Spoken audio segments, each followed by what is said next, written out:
মই প্ৰথম কিন্তু জীৱনৰ যিটো লক্ষ্য সেই লক্ষ্যটো হৈছে মোৰ শিক্ষকতা নাছিলে। ছাত্ৰ এজনৰ বা ছাত্ৰী এগৰাকীৰ ভৱিষ্যত বুনিয়াদটো গঠন হয় কিন্তু প্ৰাইমেৰী স্কুলত। শিক্ষকতা চাকৰিটোতকৈ উত্তম চাকৰি একো নাই, কাৰণ ই মানৱ সম্পদ গঢ়ে। ৰাইজে ভাল পায় বেয়া পায় সেইটো কথা নহয়, গতিকে এইবিলাক মহৎ কাম। তস্मै শ্ৰী গুৰৱে নমঃ। নমস্কাৰ, নিউজ নৰ্থ আছামৰ গুৰুদেৱ শীৰ্ষক অনুষ্ঠানৰ অন্য এটি খণ্ডলৈ মই ৰমেন বৰাই সকলো দৰ্শকক স্বাগতম জনাইছোঁ। গুৰুদেৱ অনুষ্ঠানৰ জৰিয়তে আমি অৱসৰপ্ৰাপ্ত শিক্ষক শিক্ষয়িত্ৰীসকলৰ মনৰ কথা আপোনালোকৰ আগলৈ আগবঢ়াই প্ৰয়াস কৰোঁ। আৰু আমি গুৰুদেৱ অনুষ্ঠানত প্ৰথমবাৰৰ বাবে আমি এগৰাকী মহাবিদ্যালয়ৰ অৱসৰপ্ৰাপ্ত অধ্যাপকক আমাৰ অতিথি কৰিছোঁ, আৰু সেইগৰাকী অৱসৰপ্ৰাপ্ত অধ্যাপক হৈছে গহপুৰ বৰঙাবাৰী নিবাসী তথা টংলা মহাবিদ্যালয়ৰ অৱসৰপ্ৰাপ্ত অধ্যাপক চন্দন বৰুৱাদেৱ। আমাৰ অনুষ্ঠানলৈ স্বাগতম জনাইছোঁ। হয়, ধন্যবাদ। মই প্ৰথমতে আপোনাৰ পৰা জানিব বিচাৰিম যে শিক্ষকতাৰ দৰে পবিত্ৰ তথা মহান বৃত্তিৰ প্ৰতি আপুনি কেনেকৈ আকৰ্ষিত হ'ল? হয়, ধন্যবাদ। আপুনি প্ৰথমেই এটা গুৰুত্বপূৰ্ণ প্ৰশ্ন সুধিলে। আচলতে শিক্ষকতা বৃত্তিলৈ মই কেনেকৈ আহিলোঁ বুলি ক'বলৈ হ'লে, মই প্ৰথম কিন্তু জীৱনৰ যিটো লক্ষ্য সেই লক্ষ্যটো হৈছে মোৰ শিক্ষকতা নাছিলে, কিন্তু বিধিৰ বিধান কোনে খনাব পাৰে, গতিকে মই শিক্ষকেই হৈ পৰিলোঁ। আৰু মই প্ৰথমেই টংলা ওদালগুৰি জিলাৰ টংলা মহাবিদ্যালয়ত চাকৰি আৰম্ভ কৰিলোঁ 1987ত। আৰু তেতিয়াৰ পৰা ধৰি একেবাৰে মই তাতেই থাকিলোঁ, আৰু প্ৰায় হেৰিত মই ৰিটায়াৰ কৰিলোঁ 2020 চনত। 2019 ডিচেম্বৰত মই ৰিটায়াৰ কৰিলোঁ, আৰু ৰিটায়াৰমেণ্টৰ পিছতে আহি মই ঘৰলৈ আহিলোঁ, আৰু এতিয়া বৰ্তমান ঘৰতে আছোঁ। গতিকে শিক্ষকতা লাইনটোত মোৰ এইম নাছিলে, কিন্তু শিক্ষক মই হৈ গ'লোঁ। হৈ যোৱাৰ পিছত মই ভাবিছোঁ যে খুবেই ভাল কাম কৰিলোঁ, অন্য চাকৰিত হয়তো ইমান মই শান্তি নাপালোহেঁতেন, গতিকে যিমান শান্তি মই শিক্ষকতাত আহিলোঁ। শিক্ষক হোৱাৰ পিছত কিন্তু মোৰ কোনো অভিযোগ নাই, মই একেবাৰে সন্তুষ্ট, আৰু মই শিক্ষক হৈয়ে চাকৰিৰ পৰা অৱসৰ ল'লোঁ। আপুনি যিহেতু মহাবিদ্যালয়ৰ এগৰাকী অধ্যাপক হিচাপে কাৰ্যনিৰ্বাহ কৰি অৱসৰত আপুনি অৱসৰ গ্ৰহণ কৰিলে, আপুনি প্ৰথম যেতিয়া টংলা মহাবিদ্যালয়ত এগৰাকী অধ্যাপক হিচাপে যোগদান কৰিছিলে, তেতিয়া সেইকণ সময়ত আপোনাৰ কেনে অনুভৱ হৈছিল?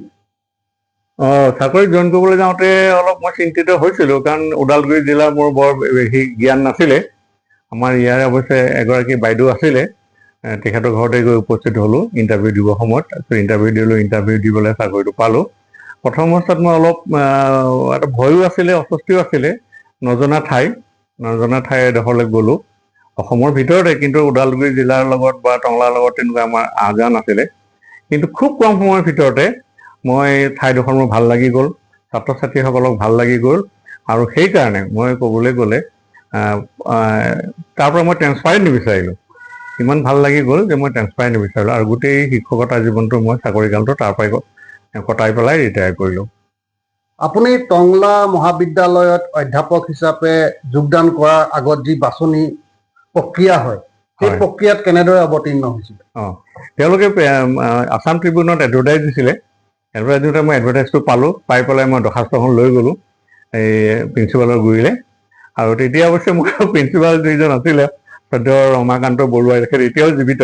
তেখেতে মোক কৈছিলে, একাষাৰ কথা কৈছিলে, মোৰ এতিয়াও মনত আছে। তেখেতে কৈছিলে যে এই ডেকা ল'ৰা কি আৰু শিক্ষক হ'বলৈ আহে, এই প্ৰশাসনীয় চাকৰিত যাব লাগে, কি শিক্ষক হ'বলৈ আহে নাই বুলি কওঁতে মোৰ অলপ দুধুৰ-মুধুৰ হৈছিল। তাৰপিছত তেওঁলোকে ইণ্টাৰভিউলৈ মাতিলে, ইণ্টাৰভিউ ল'লে। ইণ্টাৰভিউ এক্সপাৰ্টো আহিছিলে গুৱাহাটী ইউনিভাৰ্চিটিৰ পৰা, এক্সপাৰ্ট আহি ইণ্টাৰভিউ ল'লে যথেষ্ট সময়। তাৰপিছত মই চিলেকশ্যন পালোঁ। চিলেকশ্যন পোৱাৰ পিছত আৰু মই 10 জানুৱাৰী 1987ত যোগদান কৰিলোঁ, আৰু তেতিয়াৰ পৰা থাকিলোৱে। আৰু এগৰাকী প্ৰাথমিক বিদ্যালয়ৰ শিক্ষকৰ আমি সাক্ষাৎকাৰ গ্ৰহণ কৰোঁতে তেখেতে কয়, তেখেতলোক হ'ল আপোনাৰ এটি শিশুক জীৱনত শিক্ষা পোহৰ দেখুওৱাৰ বাটকটীয়া স্বৰূপ, আৰু আপোনালোকে হ'ল সেই শিশুটি যেতিয়া ডাঙৰ হৈ পেলাই তেওঁ জীৱনৰ কিবা এটা হেৰিয়াত উপনীত হ'ব, সেই সময়ত আপোনালোকে শিক্ষা প্ৰদান কৰে। গতিকে এগৰাকী অধ্যাপক হিচাপে আপুনি শিক্ষাদান দিয়াৰ ক্ষেত্ৰত কেনেদৰে আপুনি সেই ছাত্ৰ ছাত্ৰীসকলক একাত্ম হৈছিলে? আচ্ছা, হয়, সেইটো এটা গুৰুত্বপূৰ্ণ প্ৰশ্ন। সেইটো মই নিজেও মানে স্বীকাৰ কৰোঁ আৰু মই কওঁ যে আচলতে ছাত্ৰ এজনৰ বা ছাত্ৰী এগৰাকীৰ ভৱিষ্যত বুনিয়াদটো গঠন হয় কিন্তু প্ৰাইমেৰী স্কুলত। তেওঁৰ জীৱনৰ যিটো শৈক্ষিক বুনিয়াদ, সেই বুনিয়াদটো গঠন হয় প্ৰাথমিক অৱস্থাত। সেইকাৰণে প্ৰাথমিক শিক্ষকসকলকো কিন্তু মই নমস্কাৰ কৰোঁ আৰু শ্ৰদ্ধা কৰোঁ, কাৰণ তেওঁলোকে প্ৰথম গছপুলিটো তেওঁলোকে লগাই দিয়ে। গছপুলিটো ডাঙৰ হোৱাৰ পিছতহে আমি সেইখিনি লালন পালন কৰিব পাৰোঁ। কিন্তু আমি আচলতে তেওঁলোকৰ কাৰণে বিশেষ কৰিবলগীয়া একো নাথাকে, আমি পাঠদানেই কৰোঁ। তাৰ ভিতৰতো আমি চেষ্টা কৰোঁ তেওঁলোকৰ যাতে নৈতিক শিক্ষাটো পায়, শৃংখলাবদ্ধ জীৱন এটা পায়, উচ্চাকাংক্ষা এটাত তেওঁলোক অৱতীৰ্ণ হয়। গতিকে আমি তেওঁলোকে গঢ়ি দিয়া সম্পদটোকে পুনৰ আৰু অলপ মানে চফা তফা কৰি মসৃণ কৰি আমি আগবঢ়াই লৈ যাওঁ। গতিকে মোৰ খালি এটা কথাই আছিলে যে মই য'ত চাকৰি কৰিছিলোঁ তাত গৰিষ্ঠ সংখ্যক কিন্তু আমাৰ হেৰি আছিলে, বড়ো ছাত্ৰ ছাত্ৰী আছিলে।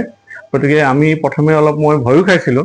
তেতিয়া আন্দোলন এটাও আৰম্ভ হৈছিলে বড়োলেণ্ডৰ লৈ পেলাই, কিন্তু ভয়ে আমি খাইছিলোঁ, কিন্তু আমি বিশেষ তেওঁলোকৰ পৰা অসুবিধা নাপালোঁ। শান্তিৰে আমি ক্লাছ কৰিছোঁ, তেখেতসকলেও আমাক ধুনীয়া ব্যৱহাৰ কৰিছে। তাৰ ভিতৰতে কোনোবাই কেইবাত হয়তো থাকিব পাৰে, 100%টো সকলোতে ভাল নাথাকে, ক'ৰবাত কেতিয়াবা গণ্ডগোল হ'ব পাৰে, হৈছেও। কিন্তু মই ব্যক্তিগতভাৱে তেওঁলোকৰ পৰা বিশেষ অসুবিধা পোৱা নাছিলোঁ। আৰু সেই ছাত্ৰ ছাত্ৰীসকল অন্যান্য ছাত্ৰ ছাত্ৰীও আছে, ধৰক বেংগলী ছাত্ৰ ছাত্ৰী আছে, অসমীয়া আছে, নেপালী আছে, কিন্তু গৰিষ্ঠ সংখ্যক হ'ল বড়ো ছাত্ৰ ছাত্ৰী, বড়ো জাতিৰ ছাত্ৰ ছাত্ৰী। গতিকে আমি কিন্তু কোনোদিন ডিষ্টাৰ্ব কৰা নাই আৰু মই তেওঁলোকক মোটামুটি ভালেই পাইছোঁ। তেওঁলোকে বহু কথা শুনে আৰু মাৰ্জিত ব্যৱহাৰ। গতিকে সেইফালৰ পৰা মই সেইকাৰণে হয়তো মই তাতে ইমান সুদীৰ্ঘকাল চাকৰি কৰিব আহিলোঁ। কাৰণ মই BTAD আন্দোলনৰ যি ভৰপক আন্দোলনৰ সময়ত আপোনাৰ যিটো ডিভাইড আছাম 50-50 যিটো তেওঁলোকৰ শ্লোগান আছিলে, সেই সময়ছোৱাতো মই কলেজত চাকৰি কৰিছোঁ। গতিকে সেই সময়তো কিন্তু মই ইমান ডিষ্টাৰ্ব পোৱা নাই। সেইকাৰণে মই আৰু কোনো এখন বেলেগ কলেজলৈ যাবলৈ লগীয়া নহ'ল। মহাবিদ্যালয়ত সুদীৰ্ঘ বছৰ শিক্ষকতা কৰাৰ সময়ত আপোনাৰ জীৱনৰ কিবা অতিকে স্মৰণীয় বা অতিকে দুখ লগা মুহূৰ্ত আমাৰ এই অনুষ্ঠানটোৰ জৰিয়তে আপুনি ৰাইজৰ আগত অৱগত কৰিব নেকি? তেনেকুৱা মোৰ দুখ লগা কাহিনী নাই।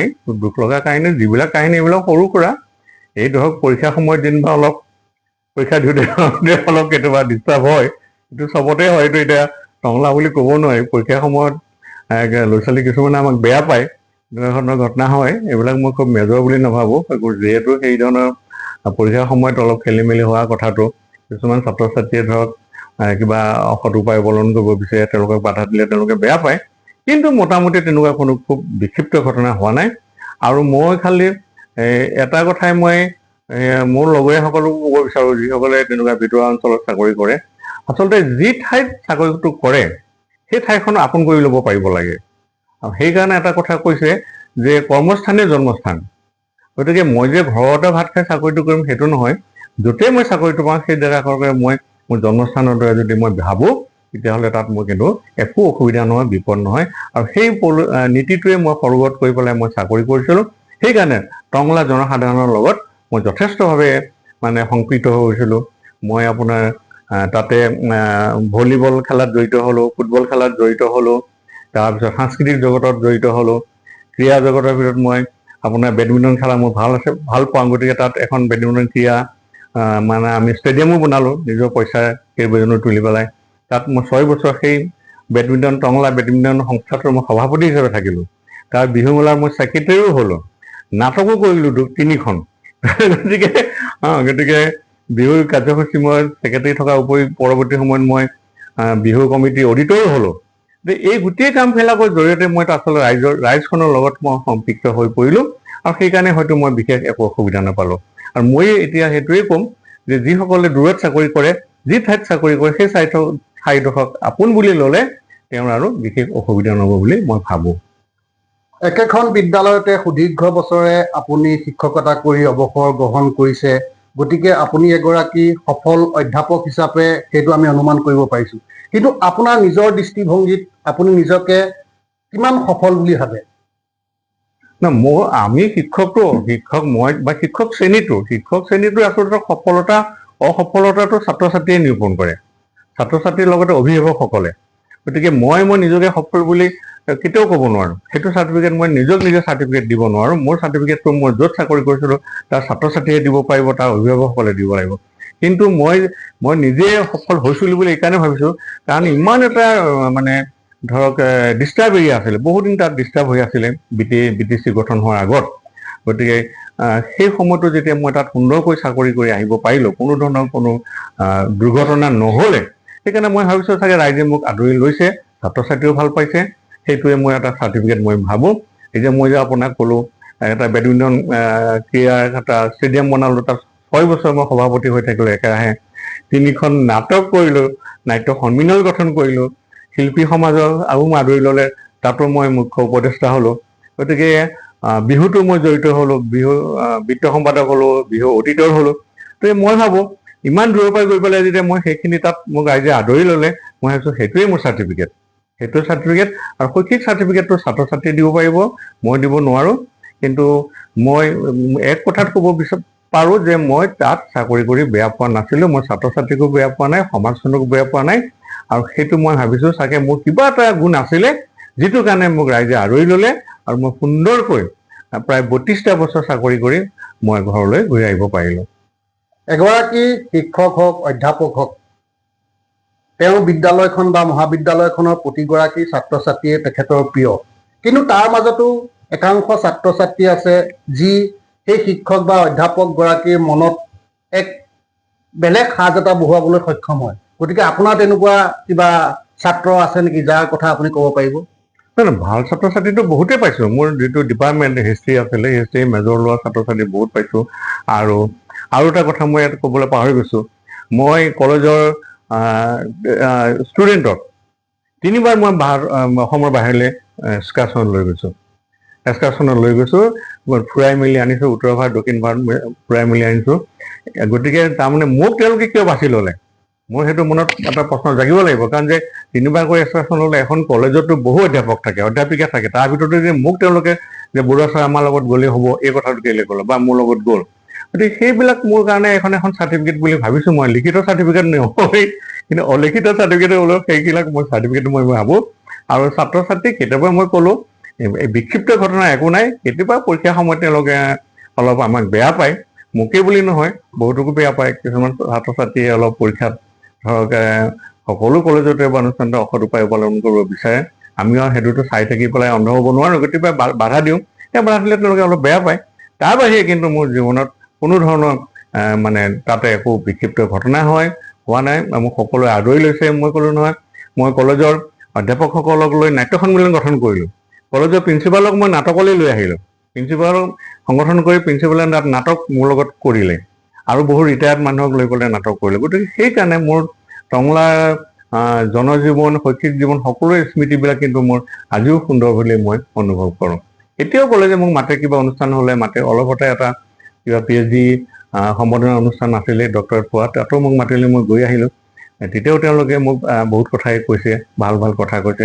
গতিকে মই আজিৰ তাৰিখতো এতিয়া এটা কথা আপোনাক মই কওঁ, কৰোণা যদি নাহিলেহেঁতেন বিশ্বত, তেতিয়াহ'লে 1900 শেষৰ ফালে আৰু বিশ্বনাথমণিত কৰোণা মহামাৰী হৈছিলে। কৰোণা মহামাৰী নহ'লে হয়তো মই টংলাতে স্থায়ী হৈ থাকিলোহেঁতেন।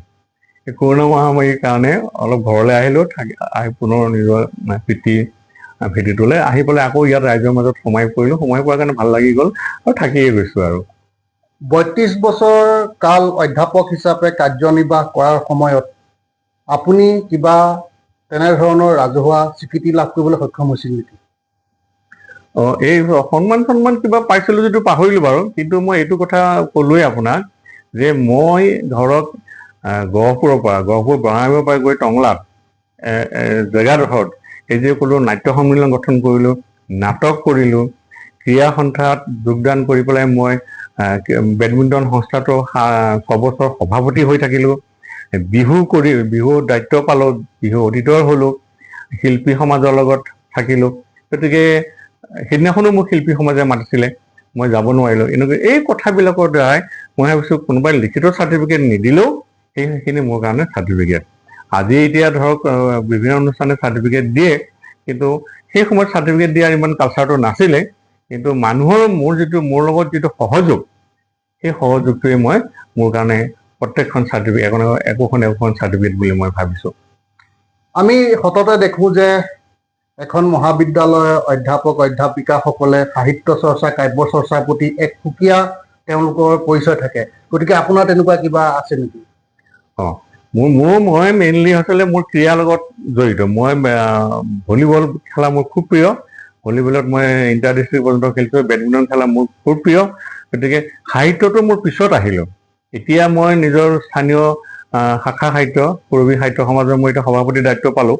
মোক সভাপতি দায়িত্ব দিলে। কিন্তু মই কৈছোঁ, মই কিন্তু লিখক নহয়, মই হ'লোঁ অৰ্গেনাইজাৰ। মই অৰ্গেনাইজ কৰি ভাল পাওঁ। বিভিন্ন অনুষ্ঠানক মই পৃষ্ঠপোষকতা কৰি গঢ় দি অনুষ্ঠানক আগবঢ়াই নিয়াত মই ভাল পাওঁ। গতিকে তাতো মই যিহেতু ক্ৰীড়াৰ লগত বেছি জড়িত, গতিকে মই ক্ৰীড়া সংগঠন তাত কৰিলোঁ, নাটকৰ সংগঠন কৰিলোঁ, 3খনকৈ নাটক কৰিলোঁ। এইটো কথা এতিয়া বাৰে বাৰে ক'বলগীয়া হৈছে। তাৰপিছত কিন্তু আকৌ বিহুও কৰিলোঁ। কিন্তু সেই কথাবিলাকে মোক মনে কৈছোঁ নহয়, সেই সাহিত্যৰ লগত মই বিশেষ দখলটো নাছিলোঁ। ক'ৰবাত এখন মেগাজিনত ধৰক আৰ্টিকল এটা লিখিব দিলে তাত মই লিখোঁ, কিন্তু এই সাহিত্যৰ লগত মই বিশেষ জড়িত নহয়। মই ক্ৰীড়াৰ লগতহে বেছি জড়িত। অৱসৰ গ্ৰহণ কৰাৰ পিছত আপুনি আপোনাৰ সামাজিক জীৱন কিদৰে আগবঢ়াইছে? আপুনি ক'লেই সাহিত্য সভাৰ লগত জড়িত, তাৰ বাদে আপুনি কি লগত জড়িত আছে?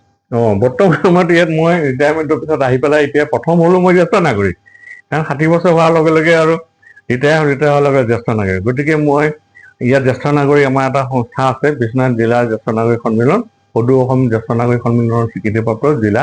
সেই জিলাৰ এটা শাখা হ'ল আমাৰ পশ্চিম ছয়দুৱাৰ জ্যেষ্ঠ নাগৰিক সন্মিলন।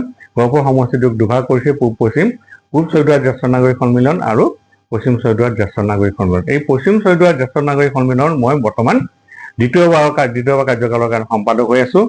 আৰু অসম জ্যেষ্ঠ নাগৰিক সন্মিলনৰো মই জিলা প্ৰতিনিধি হিচাপে কাৰ্যনিৰ্বাহকত আছোঁ। গতিকে এক হ'ল আপোনাৰ জ্যেষ্ঠ নাগৰিকত মই অহৰহ লাগি আছোঁ। আৰু 2 নম্বৰ হ'ল অসম বৈদিক বৈষ্ণৱ মহাসভা বুলি এটা আধ্যাত্মিক সংগঠন আছে, ধৰ্মীয় সংগঠন। সেই সংগঠনৰ মই কিছুদিনৰ আগতে আপোনাৰ গহপুৰ জিলা সভাপতি আছিলোঁ। তাৰপিছত সেই গহপুৰ জিলাখনে আকৌ মোক পিছত অসম বৈদিক বৈষ্ণৱ মহাসভাৰ কেন্দ্ৰীয় সমিতিলৈ উপসভাপতি হিচাপে মোক নিৰ্বাচিত কৰিলে। গতিকে অসম বৈদিক বৈষ্ণৱ মহাসভাৰো মই কিছু কাম কাজ কৰি আছোঁ। জ্যেষ্ঠ নাগৰিকৰো কাম কাজ কৰি আছোঁ, সাহিত্য সভাতো সোমালোঁ। গতিকে এনেকৈ পেলাই আৰু ধৰক আমাৰ এই আপোনাৰ আজিকালি অসম চৰকাৰে প্ৰত্যেকখন থানাতে একোখনকৈ নাগৰিক কমিটি বনাই দিছে। এতিয়া মোৰ এলেকাৰ থানা কমিটি হ'ল হেলেম থানা। সেই হেলেম থানা নাগৰিক কমিটিও মই সভাপতিৰ দায়িত্বত আছোঁ আজি প্ৰায় 3 বছৰ। সেইদৰে মানে আমাৰ থানা কমিটিৰ মূল লক্ষ্যটোৱে হৈছে পুলিচ আৰু ৰাইজৰ মাজত সদ্ভাৱ সম্প্ৰীতিৰ সৃষ্টি কৰা, ৰক্ষা কৰা। গতিকে সেই দায়িত্বটো পালন কৰি মই পুলিচৰ আৰু ৰাইজৰ মাজত যাতে কোনো সংঘাত নহয় সেই কথাটোৰ কাৰণে চেষ্টা কৰি আছোঁ। ৰাইজ যাতে পুলিচৰ অত্যাচাৰৰ পৰা বলি হ'ব নালাগে, অত্যাচাৰ, সেইটো চেষ্টা কৰা হৈছে। গতিকে সেই সংগঠনতো আছোঁ মই। আৰু বৰ্তমান নতুনকৈ মই আৰু এটা শৈক্ষিক দিশতো মই 2টা দায়িত্ব মোৰ আছে, ক'ব লাগিব। প্ৰথমে মই আমাৰ গহপুৰ সমষ্টিয়ে তেতুনপুখুৰী উচ্চতৰ মাধ্যমিক বিদ্যালয় আছে, তাৰে মই পৰিচালনা সমিতিৰ সভাপতি দায়িত্বত আছোঁ বৰ্তমানেও। আৰু লগতে অলপ দিনৰ আগতে 2025 চনৰ আৰম্ভণিতে মই আমাৰ গহপুৰ সমষ্টিৰ একমাত্ৰ পুৰণি শিক্ষানুষ্ঠান, উচ্চ শিক্ষা অনুষ্ঠান ছয়দুৱাৰ মহাবিদ্যালয়ৰ পৰিচালনা সমিতিৰ সভাপতি দায়িত্বটো মই বৰ্তমান আছোঁ। গতিকে এইদৰে শিক্ষাৰ লগতো জড়িত হৈ আছোঁ, জ্যেষ্ঠ নাগৰিকতো আছোঁ, সাহিত্যতো আছোঁ। সকলোকে মই যিমান পাৰোঁ মই সময় দিবলৈ চেষ্টা কৰিছোঁ, সংগঠনবিলাক আগবঢ়াই নিব চেষ্টা কৰিছোঁ। ৰাইজে য'তে মাতিছে মই ত'তে গৈছোঁ। আৰু মই ঘৰত বহি থাকিবলৈ ইমান ভাল নাপাওঁ। গতিকে আজিও মই ছয়দুৱাৰ কলেজত গ'লোঁ, গৈ এখন কিবা আমাৰ সভা আছিলে, তাতো মই অংশগ্ৰহণ কৰি আহিলোঁ। গতিকে এনেকৈ শৈক্ষিক আৰু সামাজিক সংগঠনবিলাকত লাগি আছোঁ আৰু। হয়, শেষত মই আপোনাৰ পৰা জানিব বিচাৰিম, যিহেতু আমি অৱসৰপ্ৰাপ্ত শিক্ষক শিক্ষয়িত্ৰীসকলৰ কৰ্মজীৱনৰ কিছু আলোকপাত কৰিবলৈ আমি গুৰুদেৱ অনুষ্ঠানটো আমি সম্প্ৰচাৰ কৰি আছোঁ। আৰু বিশেষকৈ আপোনাক কম, আপুনি আমাৰ প্ৰথমগৰাকী যিহেতু কলেজৰ অৱসৰপ্ৰাপ্ত অধ্যাপক হিচাপে অতিথি হৈছে। আৰু এই চলিত বৰ্ষতে আমি 5 ছেপ্টেম্বৰৰ শিক্ষক দিৱসত আমি এই গুৰুদেৱ অনুষ্ঠানটোৰ জৰিয়তে অসমৰ বিভিন্ন প্ৰান্তৰ কেইবাগৰাকী শিক্ষক আৰু বা অৱসৰপ্ৰাপ্ত শিক্ষকক আমি গুৰুদেৱ বঁটাৰে সন্মানিত কৰাৰ এক পৰিকল্পনা কৰি আছো, কিমান দূৰ সফল হওঁ আমি নাজানো। গতিকে মই আপোনাৰ পৰা জানিব বিচাৰিম যে আমি যিটো এই আপোনাৰ দৰে অৱসৰপ্ৰাপ্ত শিক্ষক শিক্ষয়িত্ৰীসকলৰ মনৰ কথা জানিবৰ কাৰণে, ৰাইজক জনাবৰ কাৰণে আমি যি এই গুৰুদেৱ অনুষ্ঠানটো আমি ৰাইজলৈ আগবঢ়াইছো, ইয়াৰ বিষয়ে আপোনাৰ মতামত কি হ'ব?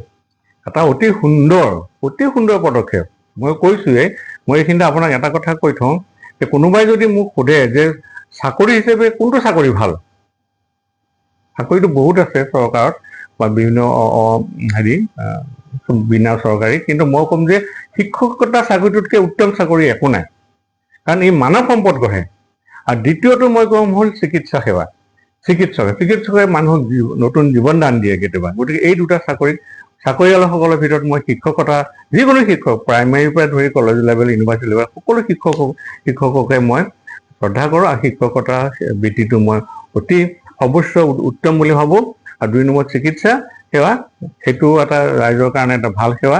আৰু আপুনি নেক্সট কি কথা ক'লে, আপুনি গুৰুদেৱ, এইটো অতি সুন্দৰ অনুষ্ঠান। মই যোৱা বছৰ 5 ছেপ্টেম্বৰত মই যি সুৰভি সাহিত্য সভাৰ সভাপতি হৈ আছোঁ বুলি ক'লোঁ, আমি যদি সাহিত্য চৰ্চা কৰোঁ, তদুপৰি মই যোৱাবাৰ সভাপতি হিচাপে প্ৰায় 23জন শিক্ষকক সুৰভি সাহিত্য সমাজৰ মঞ্চলৈ মাতি আনি প্ৰত্যেককে সম্বৰ্ধনা দিছোঁ। পাৰিলে আমি এইবছৰো কৰিম বুলি ভাবিছোঁ। গতিকে আপুনি যিটো পদক্ষেপ লৈছে অতি প্ৰশংসনীয় পদক্ষেপ, আপুনি আগবাঢ়ি যাওক। আপুনি যে এইটো এটা ব্যতিক্ৰমী অনুষ্ঠান লৈছে তাৰ বাবে আপোনাক আন্তৰিকভাৱে ধন্যবাদ দিছোঁ। এনেকুৱা ধৰণৰ কাম আপুনি কৰি যাওক। ৰাইজে ভাল পায় বেয়া পায় সেইটো কথা নহয়। গতিকে এইবিলাক মহৎ কাম। গতিকে মই সেই মহৎ কামক আপুনি আগবাঢ়ি যোৱাৰ কাৰণে মই আপোনাক আন্তৰিক আকৌ এবাৰ ধন্যবাদ দিছোঁ। আপুনি আগবাঢ়ি যাওক, যিমান বাধা বিঘিনি হ'লেও এই ধৰণৰ কাম আপুনি কৰি যাওক। এইবিলাক উত্তম পদক্ষেপ। আপোনাৰ সুস্বাস্থ্য দীৰ্ঘায়ু কামনা কৰাৰ লগতে আপুনি যি কৰ্ম কৰি আছে সেই কৰ্ম অব্যাহত থকাৰ কামনাৰে আজি আমাৰ এই গুৰুদেৱ অনুষ্ঠানৰ এই খণ্ডটিৰ পৰা বিদায় মাগিছোঁ। নমস্কাৰ। ধন্যবাদ।